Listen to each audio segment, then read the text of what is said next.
stretch. And then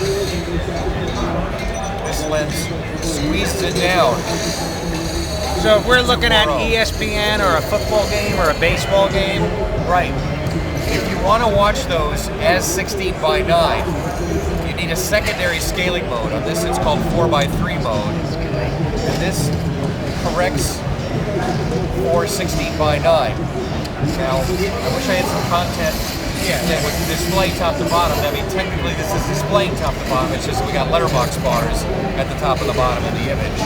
So for the people, Dave, that are like, I've seen 16:9 stretched on a 2:4 screen. I'm fine with how that looks. Just leave it there. Yeah. So then all they need is a projector that can do the vertical which would you stretch. say most projectors today do that? Most of them today do, yes. Okay. Yeah. Offhand, I can't think of one that doesn't. Okay. And this is $3,500? This one is $2,000 retail. Because why is that $2,000 and that's $30,000? This one only has 2 lens elements in it, 2 glass elements. That one has 5. So better picture quality? Not necessarily, actually. Strictly speaking, this lens is slightly sharper. Okay. It's the sharpest lens that we have. You're concentrating your light a little bit better. The downside, if you want to call it that, really, is that this lens is not corrected for what's called chromatic aberration, color bleed. If you were to put up a white pixel grid on this, if you looked at the top and the bottom of the picture, you would see a very slight color bleed to the side of the pixels, kind of like a convergence issue on a CRT. Yeah. You'd have a little red on one side, a little blue on the other. Obviously, it doesn't impact the image as it is, but that lens is actually corrected for chromatic aberration. So if we have a guy that says, I want the biggest 2.35 screen on 2.4 screen I can fit in my room. Right. Let's say it's 10 feet wide. Okay.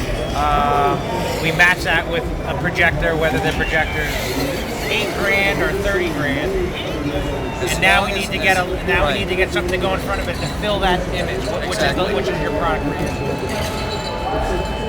Depending on the characteristics of the room, you could use either one. And the projector.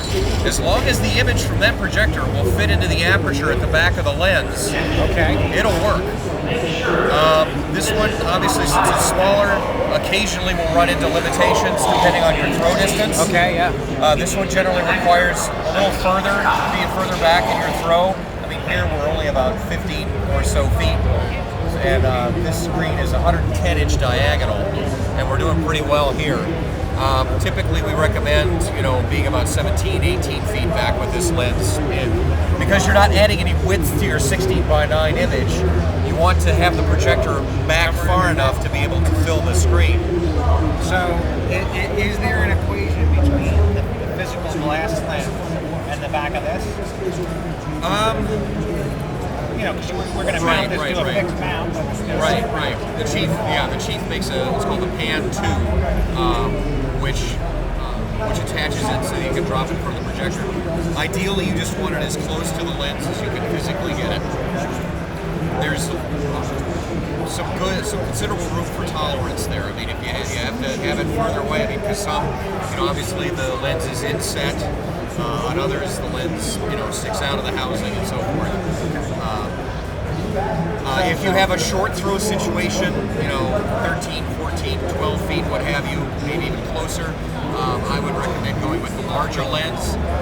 It's a little more tolerant for shorter throw situations, but it can also be used in longer throw situations. If you get up to about 11 feet or so, or run considerably above 2 feet.